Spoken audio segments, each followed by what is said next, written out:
Most accountants will tell you that exit taxes are unavoidable, but that's not the whole truth. So in this video, I'm going to show you how to avoid tax traps legally by showing you how our client Martin paid $0 exit tax on his business that he sold for $22 million, on which he was originally estimated to pay $12 million in exit tax. Here's how we did it. Martin had built his business for over 30 years, $22 million in revenue, $4 million in annual profit. He was ready to sell and to retire. Then his accountant ran the numbers. Corporate tax, personal capital gains, shareholder benefit rules, trust taxation, all stacked on top of each other. The total was going to be $12 million that he'd have to send to the taxman. A third of everything he had spent his life building, donated to the government overnight. And the worst part is that his accountant said there was nothing that he could do. That's just how exit taxes work in Canada. If you're not Canadian, you might think this doesn't apply to you,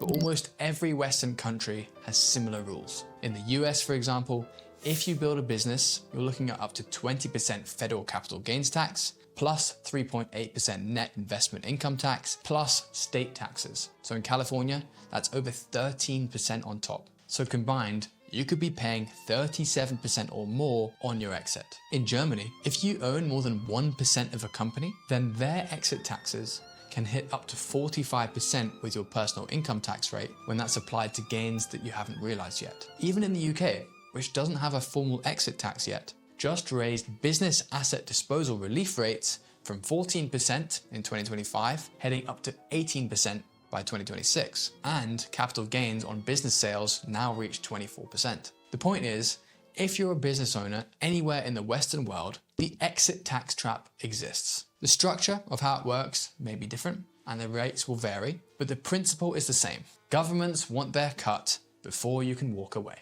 But here's what most accountants don't understand. The taxable event isn't the sale itself. It's how the sale is structured. Martin was about to sell his business inside the original Canadian setup, and that would have triggered the whole $12 million tax cascade. So we didn't try to reduce the tax. We removed the trigger entirely before the sale even happened. We repositioned the ownership, the value streams, and economic rights into a pre-sale architecture. The business was reorganized at the company level, transitioned through intercompany arrangements, and prepared for exit through non-personal ownership layers. By the time the sale happened, it was legally outside the original tax framework. So the government would have expected $12 million, but Martin kept everything. The lesson is that exit taxes are not inevitable. They are structural. And if you restructure before you sell, not afterwards, then the trigger disappears. And this applies whether you're in Canada, the US, the UK, or Germany, or anywhere else with similar rules. By the way, if you're planning an exit and any of this sounds familiar, there's a link in the description to book a structure audit with my team. But keep watching because Martin's situation had 3 more problems that we had to fix. But the exit tax was only the first problem. Martin was also bleeding millions every year on profit that shouldn't have been taxed at all in Canada. Martin had distribution partners in China and in India generating serious revenue. His son was living in China, fluent in Mandarin, and building these relationships on the ground. But every dollar of profit flowed straight back into his Canadian companies. So corporate tax was 26.5%, then personal extraction taxes on top. So his son was doing the work in Asia, and the Canadian tax authorities were taking the reward in Canada. Millions every single year, taxed at the highest possible rate, even though the value was being created on the other side of the world. So we built a structure that could legally capture international profits where the value was actually created. New distributors abroad now work directly with that new Asian structure. Profits accumulated outside of Canada at an effective rate of 2 to 3% instead of the 26.5% plus extraction. So the Canadian companies still operate, but they're no longer the default destination for every dollar earned globally. The annual savings were dependent on volume, but they were $1 million to $3 million per year, preserved and compounding, not bleeding out to tax. So if you are earning internationally but structuring domestically, then you're overpaying by design. A proper global structure captures value where it belongs. Now, building a global structure is one thing, but it's worthless without someone to actually run it in a compliant manner. That is where Martin's son came in. So Martin's son had all the pieces, lived in China, spoke Mandarin, understood the market, had direct relationships with the distributors.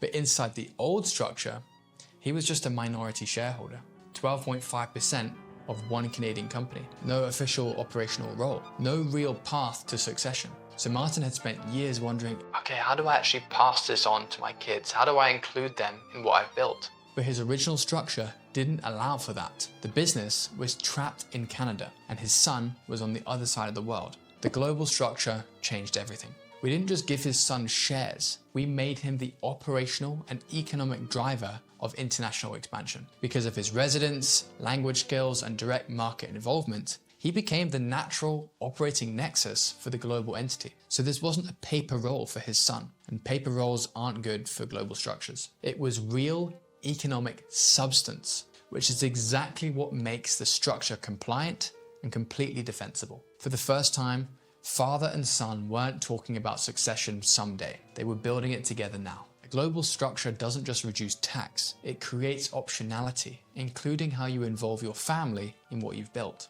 And this is where something unexpected happened, something we didn't anticipate when we started the engagement. When Martin first came to us, he was tired, overwhelmed, and ready to get out. His thinking was dominated by taxes, exit pressures, complexity, and the only question that he had was, how do I escape this business without paying tons in tax? He had built something incredible over 30 years, but he just couldn't see it anymore. He just wanted it to be over and to keep his money. But when we walked him through what becomes possible with a global structure, something changed in him. It was no longer just about saving $12 million. It was about the optionality that he created, about what he could build in this next chapter of his life, about doing it with his son. You could literally see it. New ideas forming, long-term vision returning, entrepreneurial energy that he hadn't felt in years. And the questions he had shifted. It was no longer, how do I get out? It became, what else can I build with this? He told us it was the first time in years that he'd felt a new chapter, not an ending. This wasn't about taxes or structure anymore. It was about reconnecting vision, family, and purpose, and building something meaningful again. So that's Martin's story. $12 million in exit taxes eliminated, global profits now taxed at 2 to 3%, his son running international operations, and a new chapter and legacy he didn't know was possible. If you're earning over $1 million a year and you're paying more than $300K in taxes, this kind of bespoke streamlining is exactly what we do.